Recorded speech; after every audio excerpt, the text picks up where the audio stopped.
Nuestro cuerpo está compuesto por millones de células que necesitan oxígeno y otras sustancias para poder funcionar. Y el corazón es el encargado de bombear la sangre para hacérselas llegar a través de los vasos sanguíneos. En el programa de hoy vamos a conocer más sobre este músculo, imprescindible para la vida, y sobre los avances más destacados en cardiología. Eso es lo que vamos a ver, pero hoy quiero anunciarles que nos acompaña el doctor Roberto Martín Reyes, que trabaja en la Clínica La Luz de Madrid, en el Grupo Quirón. Pero, bueno, hoy creo que tenemos una noticia muy especial en relación con la asistencia que practican ellos en el ámbito de la cardiología. ¿Cuál es la noticia? Buenos días, Bartolomé. Pues la verdad que estamos muy contentos porque ha salido el resultado del monitor de reputación sanitaria en el que evalúa tanto los profesionales como los pacientes como los laboratorios científicos el valor que aportamos o la asistencia que prestamos a los pacientes, y en base a eso pues establece un ranking, y este año pues tenemos la fantástica noticia de que hemos quedado en primer lugar como primer centro privado de España en cuanto al servicio de cardiología, y la verdad que estamos muy contentos. Pero no se corte, dígalo, somos los primeros. Bueno, estamos muy contentos, la verdad que sí. Es fruto del trabajo en equipo y la verdad que... 42 son ustedes, ¿no? Somos 42, sí. Son muchos, ¿eh? Somos muchos, sí. Como para equivocarse ahí. Bueno, Roberto Martín Reyes, mire, yo tengo aquí, usted se dedica a la cardiología intervencionista. Para resumir, ¿lo que quiere decir eso? Bueno, básicamente es el tratamiento que está dedicado dentro del ámbito de la cardiología al manejo de la enfermedad cardiovascular desde un punto de vista habitualmente percutáneo. Tratamos no solo el problema de enfermedad coronaria, sino también problemas de válvulas y a nivel de dispositivos que permiten cierres de defectos de cierre, congénitos, como comunicaciones interauriculares o comunicaciones interventriculares, de nacimiento, digamos. Pero mucho follón, ¿eh? Mucho lío. Bueno, es un ámbito muy amplio, lo que es la cardiología intervencionista. Dentro de la cardiología intervencionista hay dos ámbitos muy diferenciados. Una parte más dedicada a la hemodinámica, que es la que he descrito, y otra parte que está más dedicada al tema de las arritmias, ablaciones, implantes de dispositivos como marcapasos. Pero es muy difícil tener un conocimiento profuso de todas las patologías, porque no ocurren cada día todas esas. Algunas son muy poco frecuentes, pero bueno, y otras en cambio son muy frecuentes. Es así. En concreto, lo que es la patología más dedicada a la arteriosclerosis, a la enfermedad coronaria, es la más común y la que habitualmente tratamos. La patología más valvular es menos frecuente. Os tengo aquí anotado, me he permitido anotar, bueno, cardiología intervencionista y luego especialista en coronariografía. Sí. Esto es el ámbito que estaba describiendo, lo que es el ámbito de cateterismos y de ámbito percutáneo en hemodinámica. Bien. ¿Y la ventriculografía? La ventriculografía es una técnica que ya es verdad que está bastante en desuso y básicamente lo que consiste es en analizar la funcionalidad cardíaca, la acción, cómo se contrae el corazón, inyectando directamente el contraste dentro del ventrículo izquierdo. Pero es una técnica que ya hoy, con las nuevas técnicas de resonancia, TAC y ecocardiografía principalmente, es una técnica que ya casi está un poco en desuso. Pero forma parte de lo que ha sido la hemodinámica. Yo no sé cómo lo podían hacer antes, sin ver las cosas como se ven, la precisión que ven ahora las cosas. Bueno, ¿y la angioplastia con balón?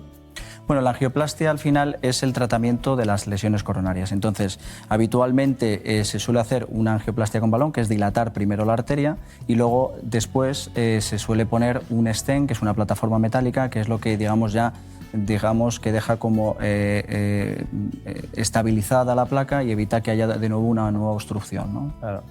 Bueno, usted ya lo ha dicho, angioplastia con stent. Eso es. Pero también el stent tiene una particularidad en los últimos tiempos, y es que, bueno, bastante tiempo, la posibilidad de que algunos fármacos actúen dentro del aparatito pequeño y circular que hay alrededor de la arteria, ¿no? Así es. Esto es historia de la cardiología intervencionista. Los primeros stents se llamaban stents convencionales, y uno de los problemas que tenían es que había hasta un 30 o un 40% de restenosis, es decir, había de nuevo una obstrucción. Salieron a partir de los años 2000 los stent con fármaco, que es lo que has comentado, Bartolomé, y estos stent con fármaco, la principal característica es que evitaban esta restenosis, y ha sido un poco el tratamiento que ya se ha quedado como gol estándar de la enfermedad coronaria. Es decir, hoy por hoy en todos los hospitales el stent que manejamos es un stent con fármaco, precisamente para evitar nuevas intervenciones que vienen como consecuencia de las restenosis. Vaya con cuidado con esto, Vaya con cuidado. ¿Cuántos stents se pueden poner? Bueno, vamos a ver, es una pregunta un poco trampa porque realmente habitualmente solemos poner los menos posibles, los que necesita estrictamente el paciente. De hecho, la tendencia ahora es a evaluar funcionalmente las lesiones antes de poner un stent. Hasta ahora solo se trataba en función del aspecto óptico que tú tenías, es decir, con la imagen angiográfica, y hoy además de eso se utilizan técnicas de imagen intracoronaria como la ecografía intravascular o la guía de presión para ayudarnos al diagnóstico y la toma de decisión con respecto a si hace falta poner un stent o no. O sea que stent por poner se puede poner muchos, pero la realidad es que lo que se suele hacer es una revascularización que sea funcional, es decir, que al paciente le arreglemos aquellas obstrucciones que verdaderamente son significativas para él. Claro, claro. Bueno, es muy interesante, pero yo he visto incluso personas que llevan 7.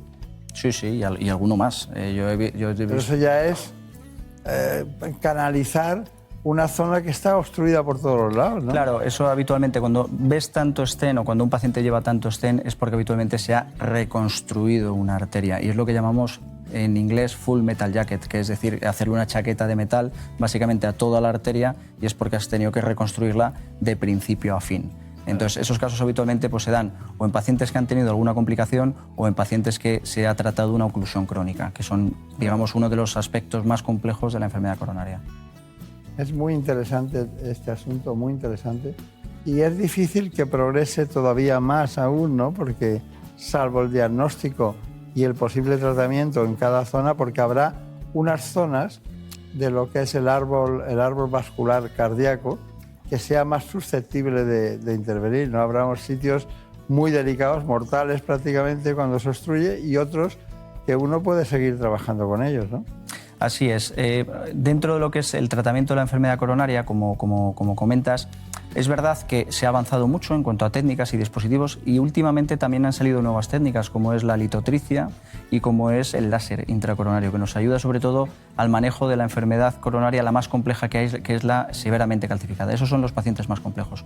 Y luego, con respecto a diferentes territorios o zonas del corazón donde efectivamente puede haber más riesgo, clásicamente el manejo del tronco coronario ha sido un manejo que se hacía desde el punto de vista quirúrgico y ya en los últimos años, bueno, en función de una serie de scores que utilizamos, son pacientes que en función de ese dato que tengamos podemos hacerlo incluso por vía percutánea. Es decir, que hoy por hoy la realidad es que el tratamiento percutáneo de las lesiones coronarias no tiene fronteras y lo que sí que tiene es muchas veces sentido común, en el sentido de que si un paciente presenta una lesión que puede ser susceptible de ambas opciones, se comenta en Hearting, que es la sesión clínica que mantenemos con los cirujanos, y al final al paciente pues, se le puede ofrecer una alternativa u otra, ¿no? Pero digamos que barreras como tal, hoy por hoy no existen, salvo en determinadas oclusiones crónicas o lesiones calcificadas que a lo mejor no puedan arreglarse por el motivo que sea o técnicamente desde el punto de vista percutáneo.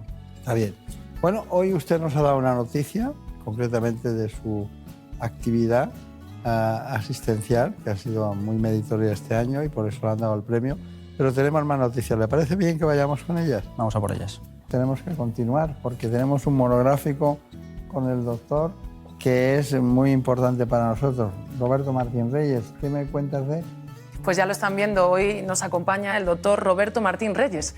Él es cardiólogo intervencionista y se formó en el Hospital de la Paz, en Madrid. Licenciado en Medicina por la Universidad de Salamanca, doctor cum laude por la Universidad Autónoma de Madrid, realizó también un máster en Dirección de Unidades Clínicas y Peritaje Médico. Además, ha formado parte del grupo de trabajo que ha elaborado el Código Infarto en la Comunidad de Madrid. Actualmente es jefe de Departamento de Cardiología en Quirón Salud y está especialmente dedicado a las enfermedades coronarias y la prevención cardiovascular. Muy buenos días, doctor. Muchas gracias. Bueno, le seguimos de cerca, que lo sepa. Muy de cerca. Bueno, tenemos un interés muy especial de centrarles el tema, concretamente con un asunto muy importante que es para nosotros el informe del tema de hoy. La cardiología estudia las enfermedades que afectan al corazón y los vasos sanguíneos, actualmente la principal causa de mortalidad en todo el mundo. El problema es que muchas veces son trastornos que se presentan sin síntomas, por lo que no son tratadas y empeoran hasta llegar a problemas más serios como un infarto, embolia o daño en los riñones. Entre las más frecuentes se encuentra la insuficiencia cardíaca, que se produce cuando hay un desequilibrio entre la capacidad del corazón para bombear la sangre y las necesidades del organismo. Por otra parte, la hipertensión arterial se produce por un estrechamiento de las arterias que obliga al corazón a realizar un sobreesfuerzo y genera presión en los vasos. marcapasos. Esta patología aumenta el riesgo de tener un ataque al corazón. Y también el colesterol alto perjudica gravemente a la salud sin producir síntomas hasta que aparece la enfermedad vascular. Aunque existen diversas causas que pueden elevarlo, para tratar de mantener unos buenos niveles es recomendable llevar una dieta equilibrada y practicar ejercicio de manera regular. Por su parte, el infarto de miocardio se produce cuando una arteria se obstruye, disminuyendo la cantidad de oxígeno que llega al corazón, lo que provoca la muerte de las células y que se destruya una parte del músculo cardíaco. Un dolor agudo en el pecho es el síntoma más característico de esta patología. Y los trastornos del ritmo cardíaco, las llamadas arritmias, también suelen ser muy frecuentes. En reposo, el corazón late entre 60 y 100 veces por minuto, por lo que cualquier frecuencia que esté por encima o por debajo de estos niveles se considera anormal. Palpitaciones, dolor en el pecho, mareos y pérdida de conocimiento son solo algunos de los síntomas, pero pueden pasar desapercibidos para el paciente. Estos son solo algunos de los problemas a los que se enfrentan los especialistas, aunque cada vez tienen más herramientas para diagnosticarlos y solucionarlos de forma segura y mínimamente invasiva. Bueno, pues muchas gracias, Brenda. Está muy bien el informe. Vamos a ver, no vamos a hablar de infarto porque ha quedado sobre el examen, ha quedado muy claro, ¿no?, en todos los sentidos, pero sí vamos a hablar del código infarto. ¿Qué me cuenta? Bueno, yo creo que el código infarto ha sido uno de los bueno, no sé si llamarlo avances, desde luego desde el punto de vista logístico sí, porque realmente ha sido el conseguir crear una red asistencial. El problema del infarto es que muy pocos pacientes, en torno al 15-20% de los pacientes, van directamente a un hospital que les puede prestar la asistencia urgente adecuada en ese momento. Y la mayoría o son atendidos en casa o están en otros hospitales que no tienen esa atención urgente o están en centros de atención primaria. O sea, fíjate el porcentaje de población que no va de primeras al primer sitio idóneo. Entonces, el problema que había es que desde que esos pacientes son atendidos en primer lugar hasta que son trasladados al centro para hacer el tratamiento urgente, que es la angioplastia primaria, se demoraba mucho tiempo. ¿Qué es lo que se ha creado? Una red asistencial de tal forma que ante el primer contacto médico se activa la red de código infarto y distribuye al paciente en función de la localización al hospital de referencia que corresponda para tratar esa patología. Y eso lo que ha hecho es disminuir drásticamente los tiempos de atención. Bueno, pero hay algo que se me queda ahí, que es ¿qué hacemos con las consecuencias del infarto no atendido? Bueno, vamos a ver, lo que sabemos es que los pacientes que se tratan en tiempo con angioplastia primaria, la mortalidad a 30 días está en torno a un 6-7%. Los pacientes que no son atendidos adecuadamente o no son atendidos en ningún caso tienen una mortalidad que excede casi en 3 veces, hasta el 18% de mortalidad a 30 días. Es decir, que las consecuencias de un infarto que no es atendido adecuadamente son catastróficas por un aumento de la mortalidad y también por un aumento de una de las consecuencias que tiene el infarto, que es tener insuficiencia cardíaca en fase crónica y potencialmente una muerte súbita en fase aguda. Claro, claro. Pero hay cosas que no son agudas, pero también dañan y pueden generar problemas. Los problemas tradicionalmente que se decían de cor pulmonale, por insuficiencias valvulares de cualquier tipo y tal. Bueno, lo cierto es que eso le llaman a ustedes le vienen llamando el código TAVI o TAVI o algo parecido. Podíamos ver unas imágenes y luego las comentamos. ¿Le parece bien? Me parece bien. Vamos allá. Bueno, en el programa de hoy vamos a ir viendo distintas patologías y las cirugías indicadas para corregirlas. En primer lugar, el doctor Jorge Palazuelos nos enseña cómo reemplazan una válvula del corazón de un paciente que por su elevado riesgo quirúrgico había sido desestimado para este procedimiento.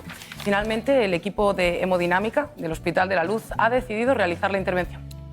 Vamos a tratar un paciente de 80 años que nos han remitido, tiene una estenosis aórtica severa, una válvula que no le abre, en un paciente de muy alto riesgo quirúrgico. Después de ver las distintas pruebas, hemos pensado que sí que podemos hacerlo a través de catéter con punción en la pierna. Nos encontramos ahora haciendo la punción de la arteria femoral izquierda.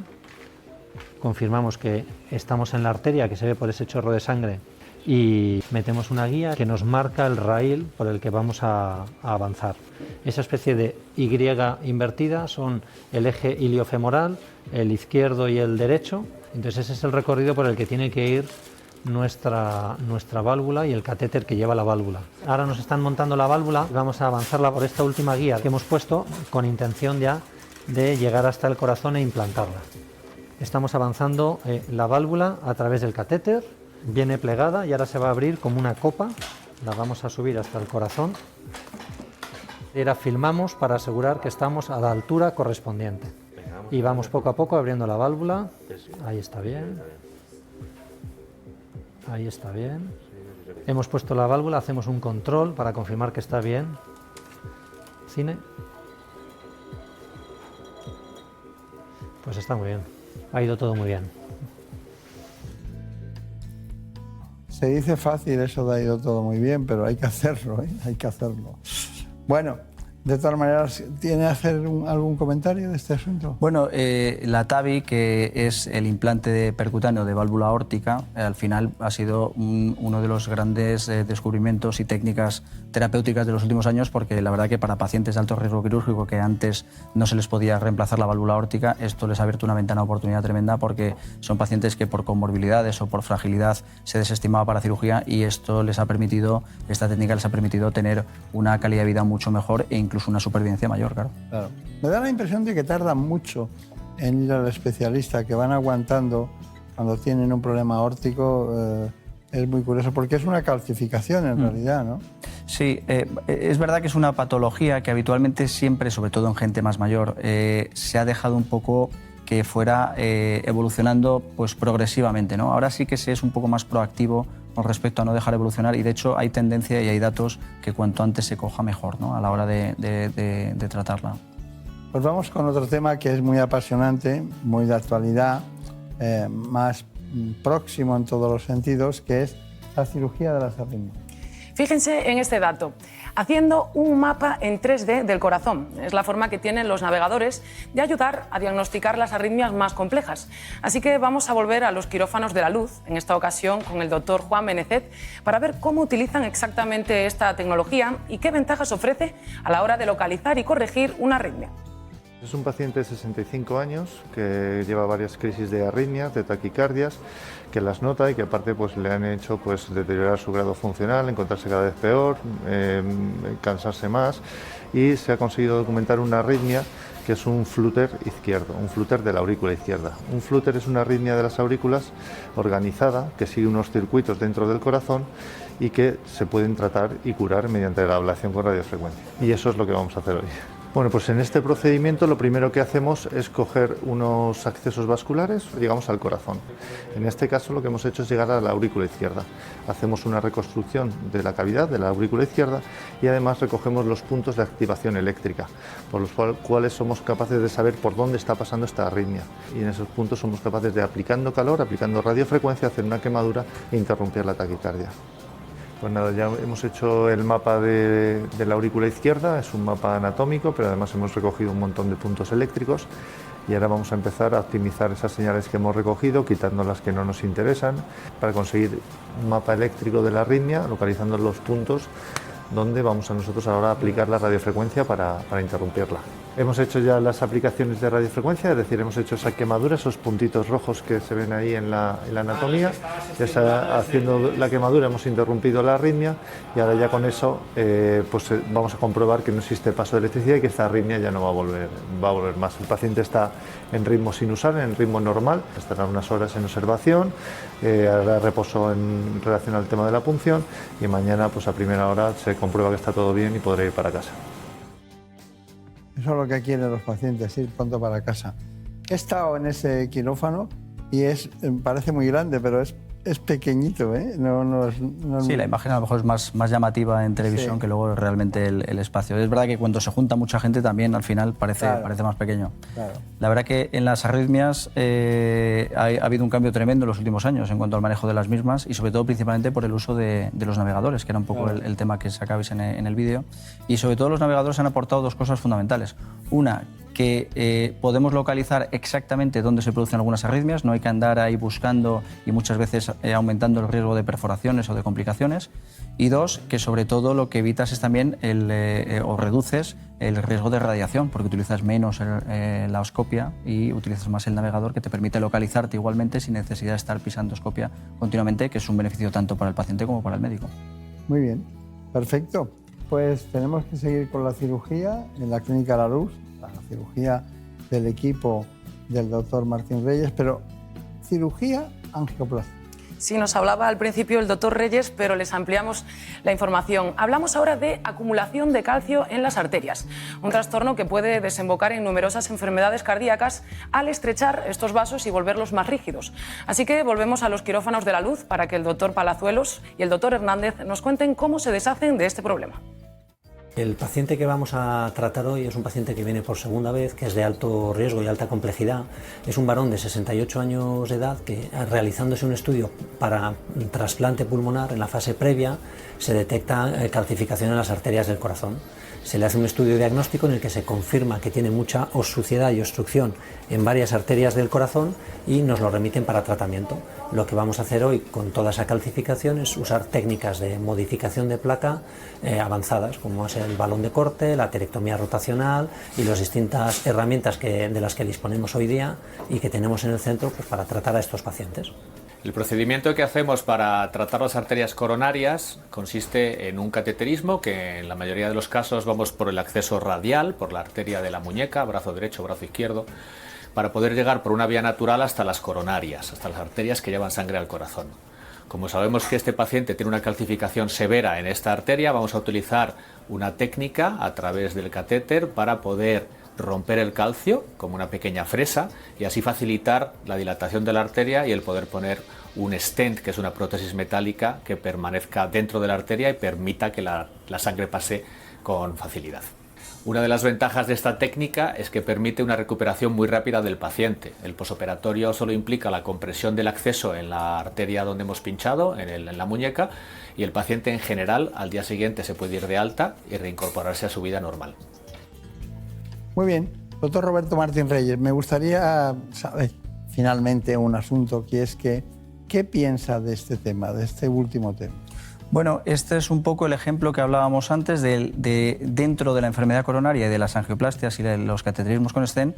Digamos que estos son los pacientes de un perfil de riesgo mucho más alto, es donde hay mucho más calcio, en localizaciones a lo mejor donde hay más riesgo vital a la hora de tratar las lesiones coronarias. Y un mensaje importante es que efectivamente no en todos los sitios se pueden hacer todas las técnicas, y eso es un mensaje muy importante porque realmente es importante que el operador sepa manejar todas las técnicas que llamamos de modificación de placa, que son aquellas que permiten deshacernos del calcio adecuadamente con el menor riesgo posible. Claro.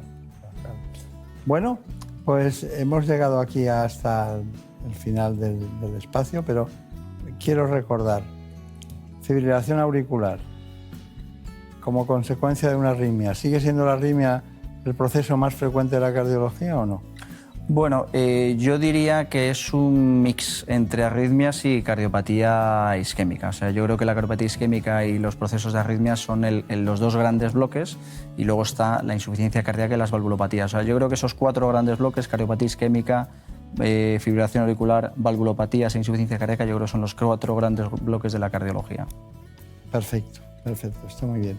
Bueno, de todas maneras, lo importante en los pacientes que como consecuencia de una fibrilación auricular hacen una trombosis, que acudan cuanto antes a un centro sanitario. ¿Cuánto tiempo tienen? Bueno, es una muy buena pregunta porque la fibrilación auricular es uno de los principales problemas de ictus. Es la principal causa de ictus y además produce un ictus 5 veces más invalidante que un ictus normal. Sí. Entonces, bueno, habitualmente el periodo entre las 24 y 48 horas es donde empieza a aumentar significativamente el riesgo de tener un ictus. Por tanto, aquel paciente que a lo mejor con un reloj o con síntomas note que el pulso lo tiene acelerado o distinto, o el reloj le marca frecuencias cardíacas muy dispares o aceleradas, tener un ictus. Bueno, es una muy buena pregunta porque la fibrilación auricular es uno de los principales problemas de ictus. Es la principal causa de ictus y además produce un ictus 5 veces más invalidante que un ictus normal. Sí. Entonces, bueno, habitualmente el periodo entre las 24 y 48 horas es donde empieza a aumentar significativamente el riesgo de tener un ictus. Por tanto, aquel paciente que a lo mejor con un reloj o con síntomas note que el pulso lo tiene acelerado o distinto, o el reloj le marca frecuencias cardíacas muy dispares o aceleradas, nunca está de más acercarse a hacer un electro en un centro médico. Si luego es normal, pues todos están contentos, pero si es una fibrilación auricular ya nos permite iniciar el tratamiento principal de la fibrilación auricular, que es la prevención del ictus. Luego ya hablamos de si la quitamos o no la quitamos la arritmia, pero de entrada reducimos el riesgo del ictus, que es la patología peor relacionada con la fibrilación auricular. Está clarísimo. Bueno, pues ha sido un placer. Recuerdo a los 42 compañeros de su equipo. hemos disfrutado porque hemos dado un repaso por todas las actividades que hacen ustedes en ese sentido, y he visto a los compañeros que ya estaban allí hace tiempo, Benecet y Hernández, pero lo que quería recordarles que a usted y a todos los que nos están viendo ahora, que enhorabuena por el premio asistencial en cardiología que han recibido ustedes. Así que sean felices, disfrútenlo, pasen unos días estupendos y hasta pronto. Muchas gracias. Feliz Navidad también para todos. Gracias.